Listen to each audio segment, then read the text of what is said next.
Diddy Goops is back again with another video. I think we're in episode number 32, and I'm hopping straight into our game. And we're playing in Soren 58. I think that's from Belgium. Romania. Okay. And whoa, that's an interesting move right there. I think I'm just going to go ahead and continue with this. And we'll probably just play d5. Yeah, let's just go ahead and play d5. And it's basically like we're playing the Queen's Gambit decline normal variation, except he is down tempo because he's played a3, but obviously our bishop would like to be there, so it isn't too bad for him. Can we play c5? c5, and then if he plays here, we should be decent with just even taking, actually. So yeah, let's go ahead and play c5. I think I would be fine with taking here. Okay, he actually let us take, so obviously I'm very happy with that. And he plays b4.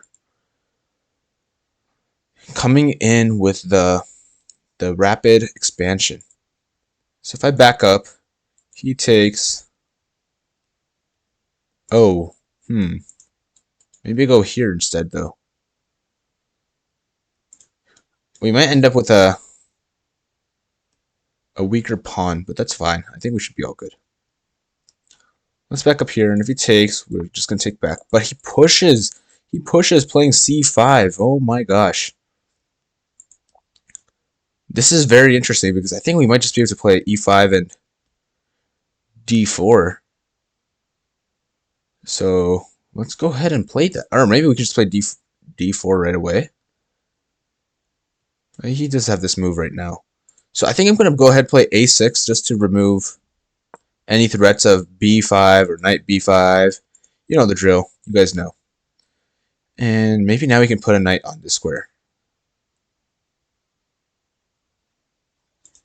Or maybe we should play really complicated. We could play this move here. Because if he ever plays knight f3, maybe we want to play e4. So let's go ahead and play let's play e5. And if he ever tries to play something funny like... I guess he's already blocked off his bishop. He goes in over here, setting up this fianchetto. Looking down this way. Fun stuff.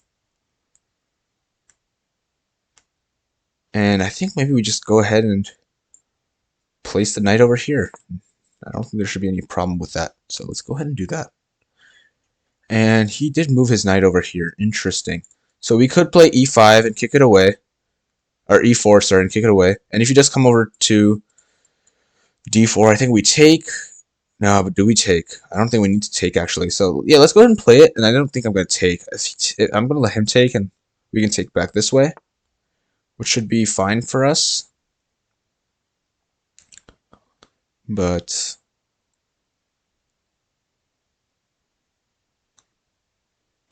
yeah, let's go ahead and castle now.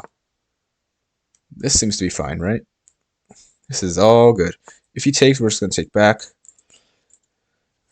Bishop to e2, because that's like the only move, really, which makes sense. There are so many things that can happen in this game.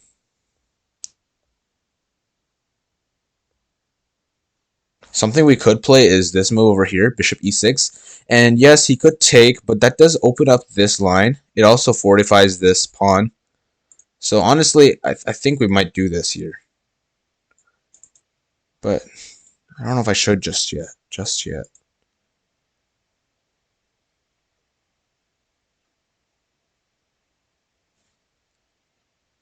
I don't know. Maybe we move this bishop. I do want to get these other pieces engaged.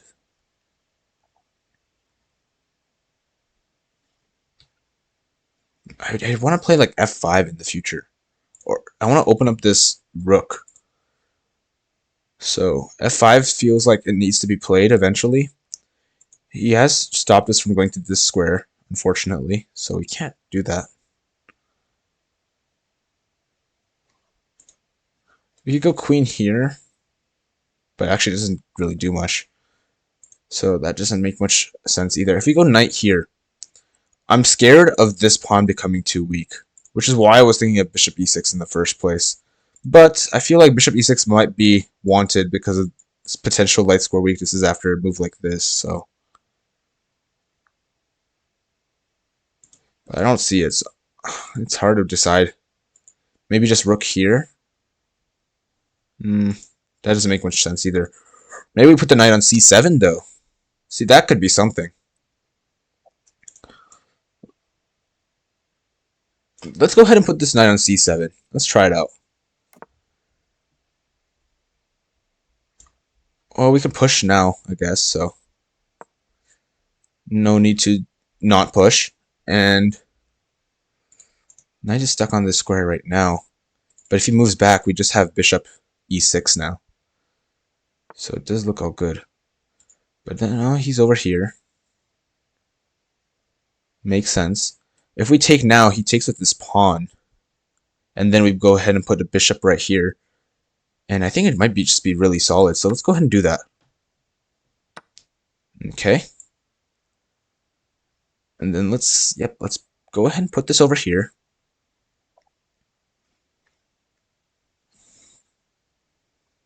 And I feel like this pawn should be solid enough to hold its weight. Let's see. Yep, this rook is looking at nothing, and I'm gonna try my best to keep this all together. But now we gotta look at these moves over here. So let's see. We gotta think about this actually. Maybe I play rook here.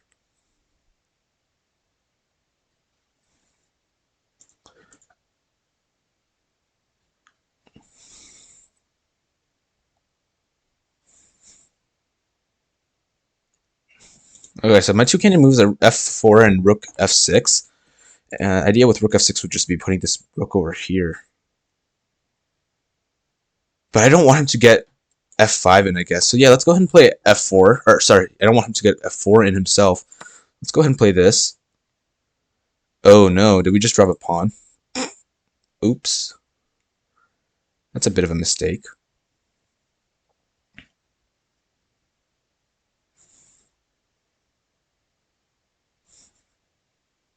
Oops. We made a slight mistake, but I think it's still fine. Let's see. I could put this queen here. Let's do that. So now I'm threatening to take here. And it does look like he still has to go back. So I'm happy with that. Now maybe we do bring this rook on.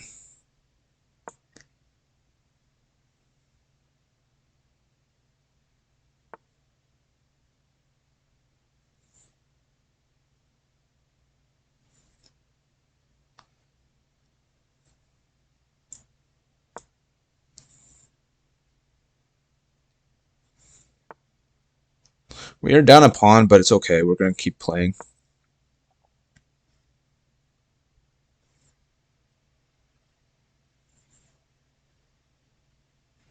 And I still think we might be able to take here with our queen coming in. We do have the threats.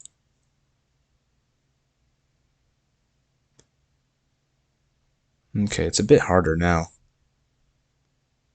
But I guess we can still threaten to take here. So we go here. And this knight doesn't actually have many places to go, so I will try it out. If he does this, I think we would just be winning, actually. So I'm not scared of that. If he takes, I guess queen takes as well. He's going to go here, I just take back.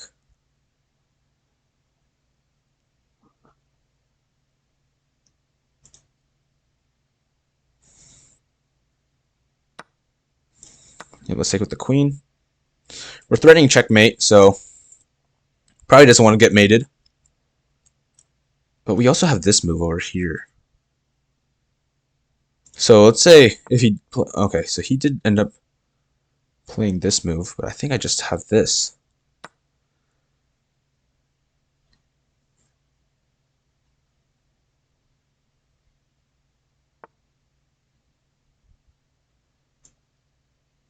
Let's just come back over here.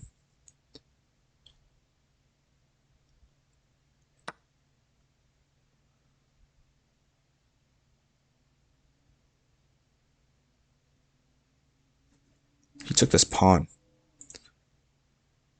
I take here, but then he has discovery checks. Actually, this is something worth. Oh, but he takes. If he goes, yeah, if he takes here, I can't even block with this.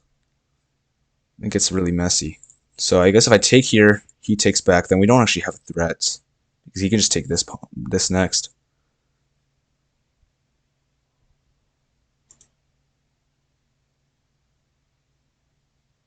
What if we go here? Nope, still doesn't work. Takes here, he will block.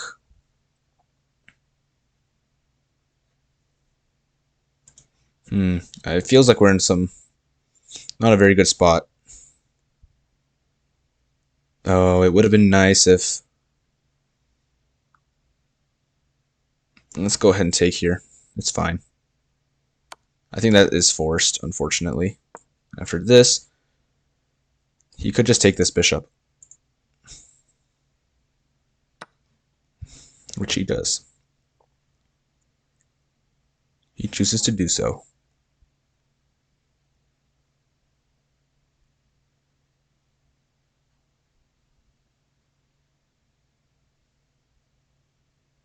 Okay. Unfortunately, we're in a really bad spot where we're just down a full knight and a pawn, and I don't actually see the compensation here. So I'm not exactly sure what to do. We could go here, but yeah, I just don't know. Oh, this is just trading a queen though, so this makes his job easier. That's unfortunate. Yeah, that's unfortunate. Unfortunately, I don't think I have anything now. He has another pawn and he can just double rooks, and he already has passed pawns. So unfortunately, I think this is going to be a game that I do resign. Yeah, I'm going to go ahead and resign this. Unfortunately, we messed up really badly. I think we did have something going on with the F5 ideas, but I think we might have unfortunately thrown it away. So let's go ahead and check out, let's go ahead and check out how we did. It doesn't look like we actually did very good, but that's fine. And this is all decent enough.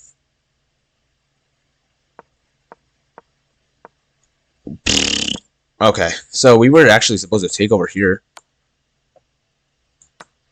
because we have knight g4 check. Knight g4 check, he goes back. Queen f6. Oh, okay. Oh, bishop b2, but then you have this fork, I guess. No, it does like this. Move, check. King d2. Knight e3 now.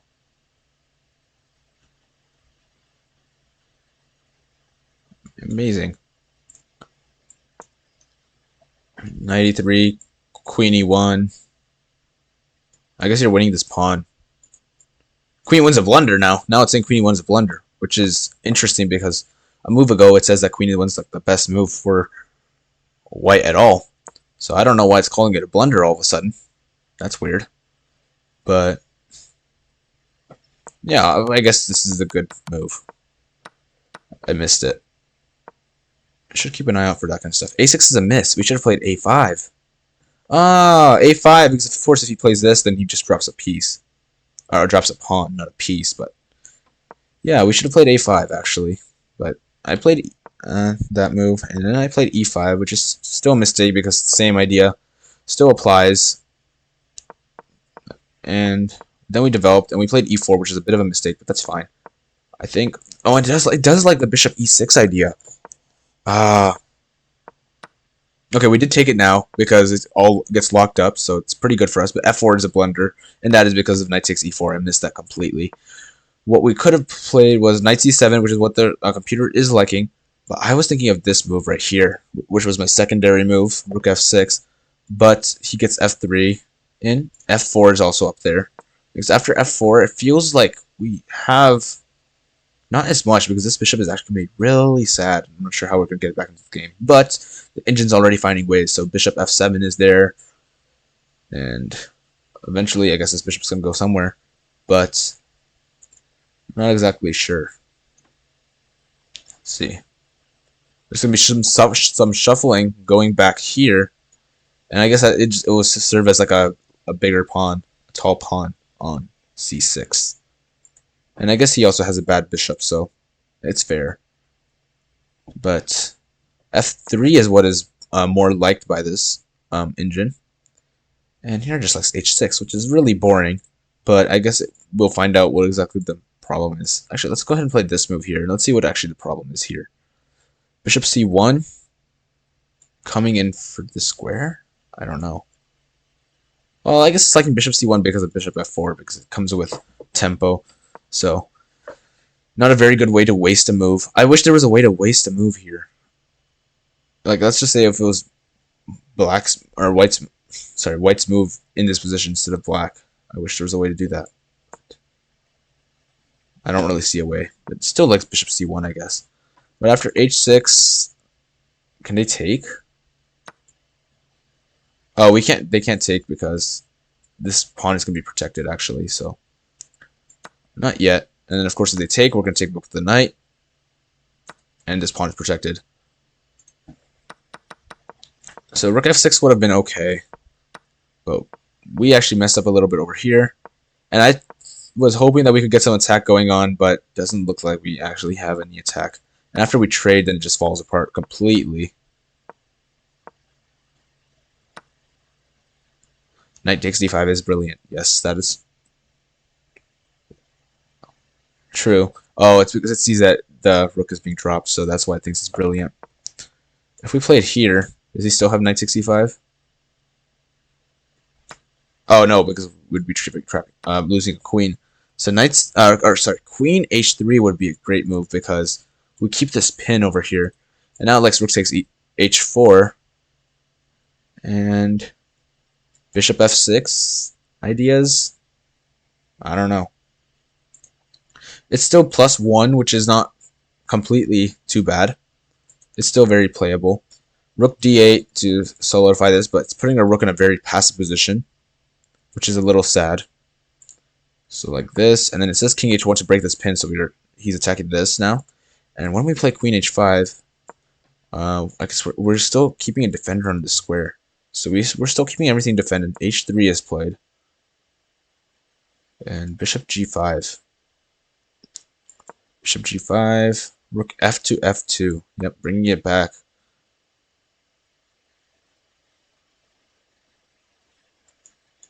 And it's a little complicated, but it's still okay. Yeah, we're down a pawn, but the valuation is only at plus 0.95, which isn't too bad. And I guess it's possible to hold on, but our pieces are in a very passive spot. So like this knight, it's looking at just this pawn really. Same thing with the rook, and now our own rook doesn't actually have any future because of our opponent's rooks, which are still defending the square, but they also have much more activity controlling both the open files and the position. So it would be much harder for black to play in this position.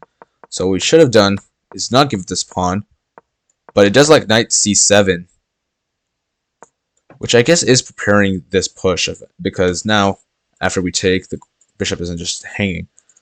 So there's that. f3, and just like bishop g5, I guess attacking this square. It's a bit of a tender spot in white's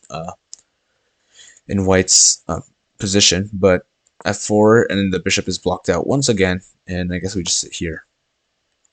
So we are equal material, and as the engine continues to calculate and calculate, it looks like it's sort of drawish. There is still like a lot of stuff that's happening, but white has a really bad bishop that's not looking at anything, and even if it goes here, it's still not looking at anything. So it's gonna be tough to get it back into the game. But same here, we don't have a very good bishop either. And this knight, I feel like our knight is not too active. His knight's on a more attacking side, probing this pawn, but ours is defending. But I'm sure there's a way to bring it back into the game. It's just a little tough to find it. I don't know. Maybe through this outlet, but it's actually kind of tough. So which is probably why white is for choice here with the plus 0.37. So it might be a little easier to play for white, but regardless, it's very tough because even this rook lift, that white might try is stopped by this pawn, and our bishop's actually doing a really good job holding this together. So I don't know how you would play for either side. Only thing I can think of is king h8, and then maybe you put your rooks up here, and you're gonna try for like a g5 push, so you can at least try to like free up something and just keep playing on this side. So that's probably what black is supposed to do in this position, where so our pawn chain is pointing this way, and this pawn could have a future in the future. So after we play g5 and maybe break open this, we could have something going down on the king side. But for white, it's going to be more on the queen side here. So maybe playing a4, and then and a4 is actually the best move. Oh, and king h8 is also the best move. So a4, and then yeah, black is going to continue with their plan because it's a race of plans really. But it's going to be about like getting some breaking in, I guess. Bishop c1 is favored, apparently. And I guess bishop c1 is stopping this g5 push because after takes, it's a bit more even, and black's position, I guess, is stopped-ish, but black still has an open file to play with, so it's still interesting. And really, I don't really know what's going on, but it's a cool position to look at.